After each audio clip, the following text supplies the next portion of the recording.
Êxodo, capítulo 9. A praga sobre os animais. O Senhor ordenou a Moisés: volte a Faraó e diga-lhe: assim diz o Senhor, o Deus dos Hebreus: deixe meu povo sair para me adorar. Se você continuar a detê-lo e a recusar-se a deixá-lo sair, a mão do Senhor ferirá com uma praga mortal todos os seus animais: cavalos, jumentos, camelos, bois e ovelhas. Mais uma vez, porém, o Senhor fará distinção entre os animais dos israelitas e dos egípcios. Não morrerá um só animal de Israel. O Senhor já definiu quando a praga começará. Amanhã o Senhor ferirá a terra. O Senhor fez como tinha dito. Na manhã seguinte, todos os animais dos egípcios morreram, mas os israelitas não perderam um só animal. O faraó mandou investigar e confirmou que o povo de Israel não havia perdido um só animal. Ainda assim, o coração do faraó permaneceu endurecido, e ele continuou se recusando a deixar o povo sair. A praga das feridas purulentas. O Senhor disse a Moisés e a Arão: peguem um punhado de cinzas de um forno de olaria. Moisés deve lançá-las no ar, diante dos olhos do faraó. As cinzas se espalharão sobre a terra do Egito como poeira fina e provocarão feridas purulentas nas pessoas e nos animais em todo o Egito. Então Moisés e Arão pegaram um punhado de cinzas de um forno de olaria e se colocaram diante do faraó. Moisés lançou as cinzas no ar e surgiram feridas tanto nas pessoas como nos animais. Nem mesmo os magos conseguiram permanecer diante de Moisés, pois surgiram feridas neles, e também em todos os egípcios. Mas o Senhor endureceu o coração do faraó, e como o Senhor tinha dito a Moisés, o faraó se recusou a ouvir. A praga do granizo. O Senhor disse a Moisés: amanhã levante-se cedo, vá até o faraó e diga-lhe: assim diz o Senhor, o Deus dos Hebreus: deixe meu povo sair para me adorar. Do contrário, enviarei mais pragas sobre você, sobre seus oficiais e sobre seu povo. Então você saberá que não há ninguém como eu em toda a terra. A esta altura, eu poderia ter estendido minha mão e ferido você e seu povo com uma praga que os apagaria da face da terra. Mas eu poupei a fim de lhe mostrar meu poder e propagar meu nome por toda a terra.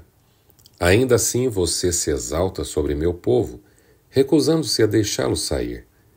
Por isso, amanhã, a esta hora, enviarei a tempestade de granizo mais devastadora de toda a história do Egito. Rápido! Mande seus animais e servos deixarem os campos e procurarem abrigo. Quando o granizo cair, todas as pessoas e animais que estiverem ao ar livre morrerão.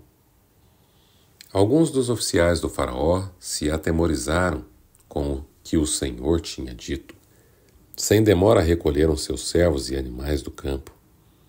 Mas aqueles que não deram atenção à palavra do Senhor deixaram seus rebanhos e servos no campo. Então o Senhor disse a Moisés: estenda a mão em direção ao céu para que caia granizo sobre toda a terra do Egito, sobre as pessoas, sobre os animais e sobre todas as plantas em toda a terra do Egito. Moisés estendeu a vara em direção ao céu, e o Senhor mandou trovões e granizo, além de raios que caíram sobre a terra. O Senhor enviou uma terrível tempestade de granizo sobre todo o Egito. Nunca em toda a história do Egito houve uma tempestade como aquela, com granizo tão devastador e raios tão constantes. A chuva de granizo deixou toda a terra do Egito em ruínas. Destruiu tudo que estava no campo, tanto pessoas como animais e plantas, e até mesmo as árvores foram despedaçadas. O único lugar em que não caiu granizo foi a região de Gósen, onde vivia o povo de Israel. Então o faraó mandou chamar Moisés e Arão. Desta vez eu pequei, disse ele. O Senhor é justo, e eu e meu povo somos culpados. Por favor, supliquem ao Senhor que ele ponha fim à tempestade horrível de trovões e granizo. Já chega! Eu os deixarei ir. Não precisam mais ficar aqui. Moisés respondeu: Assim que eu sair da cidade, estenderei as mãos ao Senhor, os trovões e o granizo cessarão. E o faraó saberá que a terra pertence ao Senhor. Mas sei que o faraó e seus oficiais ainda não temem o Senhor Deus. Todo o linho e a cevada foram destruídos pelo granizo, pois a cevada estava na espiga e o linho em flor, o trigo comum e o trigo candeal, porém foram poupados, pois ainda não tinham brotado do solo. Moisés deixou a corte do faraó e saiu da cidade. Quando estendeu as mãos ao Senhor, os trovões e o granizo cessaram, e a chuva torrencial parou. Ao perceber que a chuva, o granizo e os trovões haviam cessado, o faraó voltou a pecar, e seu coração mais uma vez se endureceu, assim como os de seus oficiais. Uma vez que seu coração continuava endurecido, o faraó se recusou a deixar o povo sair, como o Senhor tinha dito por meio de Moisés. Olá, seja bem-vindo a mais um Reavivados por Sua Palavra. Hoje vamos para Êxodo capítulo 9. 3 novas pragas caem sobre o Egito e o faraó ainda continua teimoso. Vamos lá. A 5ª praga é a morte dos animais. Moisés avisa ao faraó: se não libertar o povo, o gado vai morrer. E assim acontece. Bois, ovelhas, camelos dos egípcios morrem, mas os animais dos israelitas, nenhuma unha é arrancada. Mesmo vendo isso, o faraó endurece o coração e não cede. A 6ª praga é a ferida dolorosa, ou feridas purulentas. Agora Moisés e Arão jogam cinza para o ar e, bum, feridas e úlceras aparecem nas pessoas e animais. Nem os magos conseguem ficar de pé de tanta dor. Mas o coração do faraó continua de pedra. A 7ª praga, o granizo destruidor.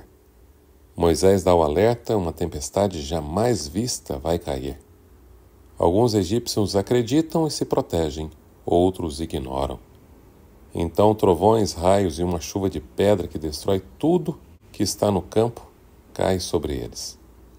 Só em Gósen, onde moram os israelitas, nada acontece. E olha, o faraó finalmente diz: pequei, o Senhor é justo, orem por mim. Moisés ora, a tempestade para, mas logo depois o coração dele endurece de novo. Libertar o povo? Diz faraó, nem pensar. Assim, mais pragas caem e o Egito sofre, mas o faraó ainda não aprende. E o que podemos nós aprender deste capítulo? Deus protege quem é dele. Enquanto o Egito sofria, o povo de Deus em Gósen estava seguro. Como diz o Salmo 91, verso 7. 1000 cairão ao teu lado e 10.000 à tua direita, mas tu não serás atingido. Uma segunda lição: não basta se arrepender da boca para fora. O faraó até diz: pequei, mas volta atrás logo depois. O arrependimento verdadeiro muda atitudes, não só palavras. 3. O coração endurecido nos afasta de Deus. Cada vez que o faraó rejeitava a voz de Deus, ele se tornava mais cego e teimoso. Aqui podemos aprender que resistir à correção pode nos deixar insensíveis espiritualmente. E por fim, Deus está no controle até das tempestades. Granizo, trovões, pragas, tudo obedecia à ordem de Deus. Ele é poderoso para julgar, mas também para salvar. Vamos orar? Senhor Deus, obrigado porque o Senhor é justo, poderoso e cheio de misericórdia. Nos ensina a não endurecer o coração, mas a ouvir a Tua voz e obedecer com humildade. Queremos um arrependimento verdadeiro, que muda nossas atitudes. Protege-nos como protegestes o Teu povo em meio às tempestades, e que possamos confiar em Ti em todo o tempo. Em nome de Jesus. Amém. Se essa palavra falou com você, deixa aí o seu like e comenta: eu escolho obedecer. Deixa aí, escreve aí no chat: Eu escolho obedecer. E compartilha com alguém que precisa ouvir isso também. Este foi o Revaso por Sua Palavra de hoje e até amanhã, se Deus quiser.